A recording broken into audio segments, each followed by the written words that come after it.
देश की प्रथम महिला शिक्षिका और महान समाज सुधारिका माता सावित्रीबाई फुले जी की पुण्यतिथि के अवसर पर आज देश की राजधानी दिल्ली का एक राजनीतिक पारा उस वक्त बढ़ गया जब एनसीपी शरद पवार के 6 जनपद स्थित आवास पर एक भव्य और ऐतिहासिक श्रद्धांजलि सभा का आयोजन किया गया। यह विशाल आयोजन एनसीपी के राष्ट्रीय महासचिव राजीव झा के विशेष दिशा निर्देशों पर संपन्न हुआ, जिसमें विभिन्न राजनीतिक दलों के दिग्गजों और सामाजिक कार्यकर्ताओं ने हिस्सा लेकर सावित्रीबाई फुले के संघर्षों को याद किया। कार्यक्रम की भव्यता का अंदाजा इसी बात से लगाया जा सकता है कि यहाँ पक्ष विपक्ष की मर्यादाओं से ऊपर उठकर सामाजिक न्याय के पैरोकार एकजुट हुए। इस मौके पर मुख्य रूप से उपस्थित रहे पूर्व सांसद एवं कांग्रेस के राष्ट्रीय प्रवक्ता डॉक्टर उदित राज, दिल्ली प्रदेश अध्यक्ष राष्ट्रीय लोक जनशक्ति पार्टी आनंद कुमार, राष्ट्रीय सचिव राष्ट्रीय लोक जनशक्ति पार्टी देवी सचदेवा, वरिष्ठ उपाध्यक्ष दिल्ली प्रदेश सर्वेश त्यागी, वरिष्ठ नेता ब्रज किशोर। कार्यक्रम की शुरुआत में सावित्रीबाई फुले जी के चित्र पर पुष्प अर्पित कर उन्हें नमन किया गया। आयोजन स्थल माता सावित्रीबाई फुले अमर रहे के नारों से गूंज उठा। बड़ी संख्या में उपस्थित महिला शक्ति और कार्यकर्ताओं ने संकल्प लिया कि वे उनके द्वारा दिखाए गए शिक्षा और समानता के मार्ग पर अडिग रहेंगे। पूर्व सांसद डॉक्टर उदित राज ने हुंकार भरते हुए कहा कि सावित्रीबाई फुले केवल एक नाम नहीं बल्कि एक क्रांति का प्रतीक है। उन्होंने उस दौर में महिलाओं के लिए कलम उठाई जब समाज की बेड़ियां सबसे मजबूत थीं। आज हमें उनके संघर्षों को आत्मसात कर समाज के वंचित वर्गों की लड़ाई को और तेज करना होगा। आरएलजेपी दिल्ली प्रदेश अध्यक्ष आनंद कुमार ने संबोधन में कहा कि माता सावित्रीबाई फुले ने विपरीत परिस्थितियों में जो मशाल जलाई थी, आज उसी की रोशनी में करोड़ों दलित और पिछड़े समाज के लोग आगे बढ़ रहे हैं। हम उनके दिखाए रास्ते पर चलकर समाज के अंतिम व्यक्ति तक शिक्षा पहुंचाने के लिए प्रतिबद्ध हैं। आरएलजेपी राष्ट्रीय सचिव देवी सचदेवा ने अपने विचार व्यक्त करते हुए कहा कि नारी शक्ति के उत्थान के बिना किसी भी राष्ट्र की प्रगति संभव नहीं है। सावित्रीबाई फुले जी ने जिस साहस के साथ कुरीतियों का सामना किया, वह आज की हर महिला के लिए प्रेरणा स्रोत है। आयोजन के अंत में सभी पदाधिकारियों ने इस बात पर जोर दिया कि ऐसे महापुरुषों और नायिकाओं की विरासत को संजोना ही आज के समय की सबसे बड़ी जरूरत है। कार्यकर्ताओं के जोश और भारी भीड़ ने यह स्पष्ट कर दिया कि दिल्ली के गलियारों में अब सामाजिक क्रांति की गूंज और तेज होने वाली है। आपके सामने काफी बातें हो गई कि सावित्रीबाई फुले जी पहली शिक्षिका थी इस भारत की। उसके पहले तो महिलाओं को शिक्षा देना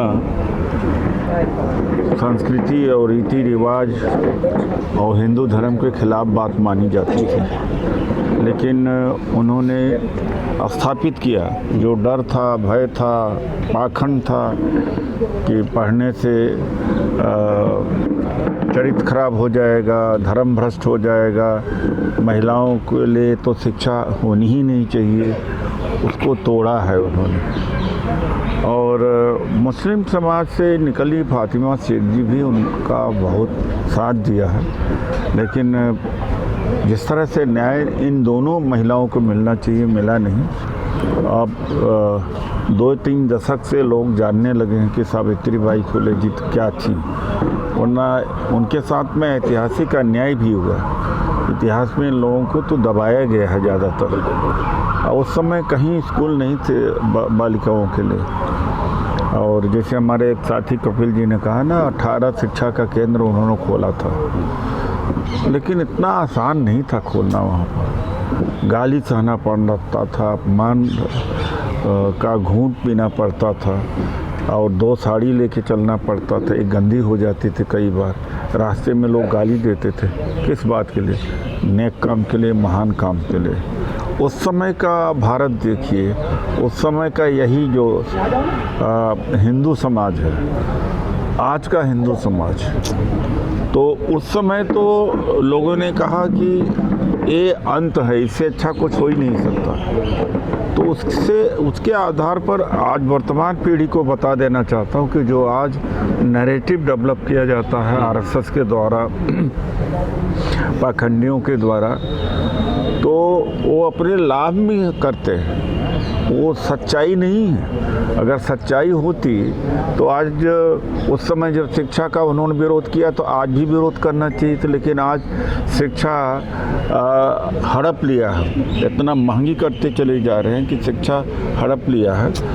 तो कहने का ये मेरा मतलब है कि इनके योगदान को भुलाया नहीं जाना चाहिए। बढ़ाया जाना चाहिए, वो बढ़ाया नहीं गया।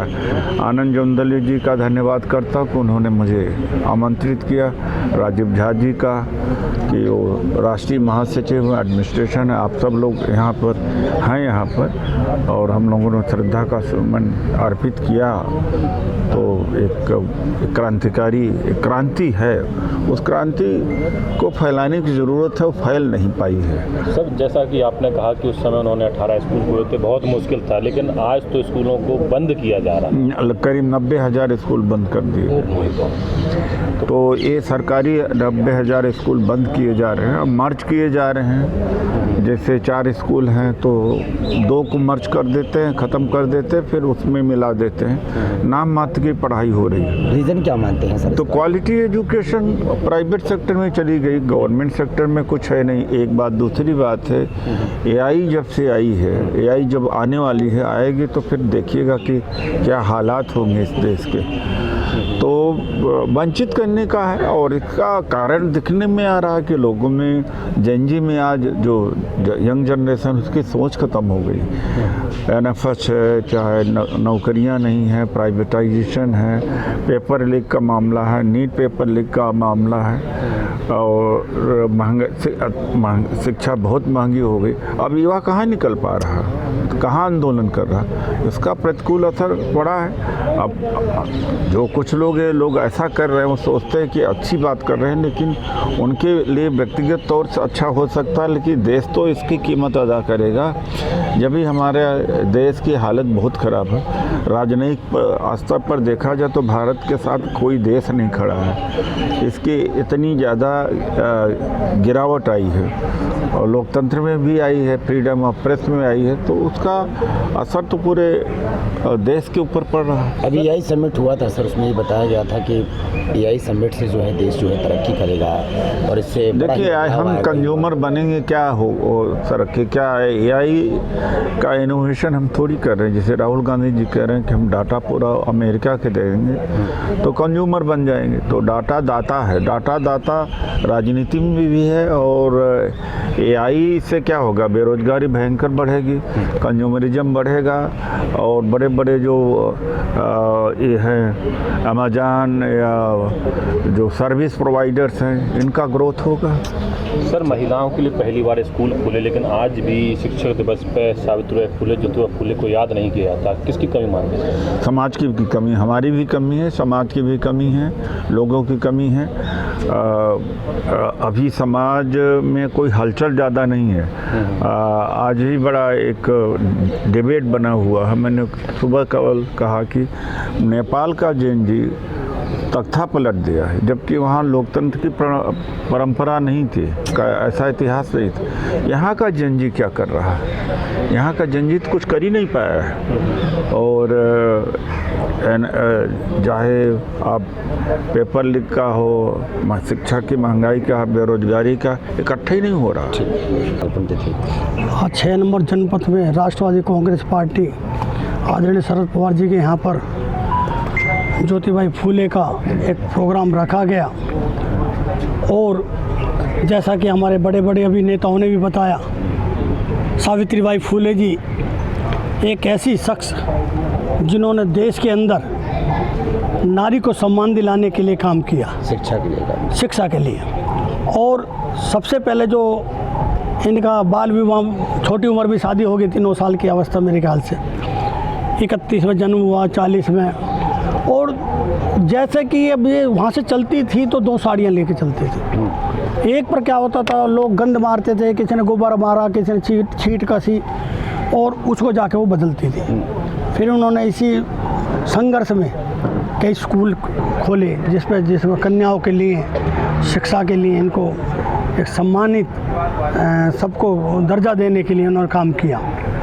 और इन्होंने एक ऐसा क्रांति की जोत जलाई कि शिक्षा में जो सब आज अगर जाना जाता है, सावित्रीबाई फुले को शिक्षा में सबसे पहली महिला जाना जाता है। और हम आज उनकी पुण्यतिथि में यहाँ पर सभी लोग इकट्ठे हुए हैं। हमारे जैसे कि हमारे राष्ट्रवादी कांग्रेस पार्टी में हमारे 6 नंबर में राजीव झा जी थे, हमारे दिल्ली प्रदेश के अंदर DC कपिल जी हैं, हमारे साथ हमारे राष्ट्रीय सचिव देवी सचदेवा जी हैं, हमारे प्रदेश के वरिष्ठ उपाध्यक्ष सर्वेश त्यागी जी, ब्रिज किशोर संगठन मंत्री ब्रिज किशोर त्यागी जी भी हैं। तो आज जो है एक छोटा सा प्रोग्राम में हम चाहते हैं कि इसको जो है एक ऐसे जैसे हम बाबा साहब का जो पर्व बनाते हैं, एक ऐसे जो है जैसे 14 अप्रैल को मनाते हैं, इसी तरीके से हम सावित्री बाई फुले का अब आगे से ऐसा बनाएंगे कि हर साल ऐसा पूरी दिल्ली के अंदर ऐसा प्रोग्राम करेंगे, भव्य इसको रूप दिया जाएगा, जिससे कि और इनके बारे में एजुकेशन दी जाएगी लोगों को, जो कि 99% लोगों को 90% लोगों को नहीं पता कि सावित्रीबाई फुले का क्या योगदान रहा। तो ऐसे हम प्रोग्राम आगे शुरुआत करेंगे। उसके लिए अभी जो हमें यहाँ पर बुलाया